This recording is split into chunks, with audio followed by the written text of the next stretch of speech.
YS Rajasekhara Reddy గారి 15వ వర్ధంతి సందర్భంగా రాజశేఖర రెడ్డి గారికి ఘన నివాళులు అర్పించడానికి ఈరోజు వైఎస్ఆర్సీపీ నాయకులు, జిల్లా వ్యాప్తంగా ఉన్నటువంటి నాయకులు కానీ, పార్టీ కార్యకర్తలు కానీ అందరూ కూడా ఇక్కడికి రావడం చాలా సంతోషంగా ఉంది. మరి ఈ రోజు పెద్దలు రాజమోహన్ రెడ్డి గారు కానీ, గోవర్ధన్ రెడ్డి గారు కానీ, అల్కమ్మ గారు కానీ, విక్రమ్ రెడ్డి గారు, అలానే రంగన్న, ఇంకా మిగిలినటువంటి అనేక మంది పార్టీ కార్పొరేటర్లు కానీ, జడ్పీటీసీలు, ఎంపీటీసీలు, కార్యకర్తలు, నాయకులు అందరూ కూడా ఈ రోజు వచ్చి రాజశేఖర రెడ్డి గారి మీద ఉన్నటువంటి ప్రేమని ఆయనకి నివాళులు అర్పించి ఆరోపంగా సమర్పించుకోవడం అనేది చాలా సంతోషంగా ఉంది. ఇక్కడ ఒక దగ్గరే కాదు, అన్ని నియోజకవర్గాల్లో కూడా, అన్ని మండలాల్లో కూడా ఈ రోజు ఇదే కార్యక్రమాన్ని నిర్వహిస్తా ఉన్నాము. ప్రధానంగా ఈ రోజు జిల్లా పార్టీ ఆఫీసులో పేదలందరికీ కూడా బట్టలు పంపిణీ కానీ, అలానే పండ్లు కానీ, అలానే రక్తదాన శిబిరం కానీ వీటన్నిటిని కూడా ఏర్పాటు చేయడం జరిగింది. చాలా సంతోషంగా ఉంది. అందరూ కూడా రాజశేఖర రెడ్డి గారిని స్మరించుకోవడం కానీ, రాజశేఖర రెడ్డి గారి స్మృతులని వారందరూ కూడా చర్చించుకుంటా ఉన్నప్పుడు రాజశేఖర రెడ్డి గారు ఈ ఆంధ్ర రాష్ట్రంకే కాదు భారతదేశానికే ఒక మంచి ముఖ్యమంత్రిగా ఎంత ఘనమైనటువంటి పేరును ఆయన తెచ్చుకున్నారో ఈ రోజు అర్థమవుతా ఉంది. ఇందాక పెద్దలు చెప్పినట్టుగా రాజశేఖర రెడ్డి గారికి ముందు, రాజశేఖర రెడ్డి గారి తర్వాత అన్నట్టుగా మన ఆంధ్ర రాష్ట్ర పరిపాలన జరుగుతూ ఉంది. ప్రధానంగా ఆయన విద్యలో కానీ, వైద్యం కానీ, వ్యవసాయం కానీ, సంక్షేమం కానీ ఈ నాలుగింటిని కూడా సమపాలనలో ముందుకు తీసుకెళ్లి ఈ రాష్ట్రాన్ని సుభిక్షంగా ఉంచినటువంటి ముఖ్యమంత్రి. ఆ తర్వాత వైఎస్ జగన్మోహన్ రెడ్డి గారు కూడా అదే బాటలో పయనిస్తూ ప్రతి కుటుంబంలో, ప్రతి ఇంటికి కూడా సంక్షేమ పథకాలు అందాలి, అలానే ఈ విద్య, వైద్యం, వ్యవసాయం ఈ మూడు కూడా అభివృద్ధి కావాలన్న ఆలోచన ఆయన తీసుకొచ్చినటువంటి అనేక పథకాలు ఈ రోజు రాష్ట్రంలో కానీ, మన నెల్లూరు జిల్లాలో కానీ అనేకమైనటువంటి పథకాలు బాగా విజయవంతం కావడం కూడా జరిగింది. ఈ ఇద్దరు ముఖ్యమంత్రులను కూడా ప్రజలు ఎప్పుడు కూడా మర్చిపోరని మరొకసారి గుర్తు చేసుకుంటూ ఈరోజు రాజశేఖర రెడ్డి గారికి నివాళులు అర్పించడానికి వచ్చినటువంటి ప్రతి ఒక్కరికి కూడా పేరు పేరున నమస్కారాలు, ధన్యవాదాలు.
పదిహేను సంవత్సరాలు అయినప్పటికీ కూడా రాజశేఖర రెడ్డి గారు మరణించి ఈ రోజుకి కూడా భారతదేశం అంతా కూడా రాజశేఖర రెడ్డి గారిని గుర్తుపెట్టుకుంటుంది.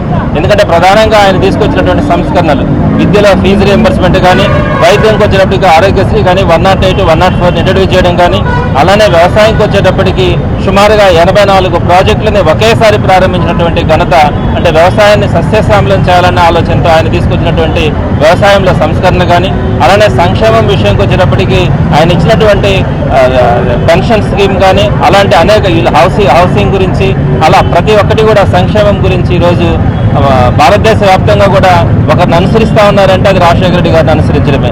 ఇట్లా విద్య, వైద్యం, సంక్షేమం, వ్యవసాయం ఈ నాలుగింటిని కూడా ఆయన సమపాలనలో ఆంధ్ర రాష్ట్రం మొత్తానికి కూడా అందించినటువంటి ఘనత రాజశేఖర రెడ్డి గారిది. అందుకే కొన్ని దశాబ్దాలు గడిచినా కూడా మన రాజశేఖర రెడ్డి గారిని మర్చిపోలేం. ఇంకొక 50 సంవత్సరాలైనా కూడా రాజశేఖర రెడ్డి గారిని అందరూ కూడా గుర్తించుకునే అవకాశం ఉంటుంది. అందులో కూడా ఆయన ఉన్నన్ని రోజులు కూడా రాష్ట్ర వ్యాప్తంగా వర్షాలు కురవడం కానీ, ప్రజలందరూ కూడా చాలా సుఖ సంతోషాలతో ఉంటా ఉన్నారు. ఆ విషయం అందరూ కూడా మర్చిపోయినటువంటి విషయం.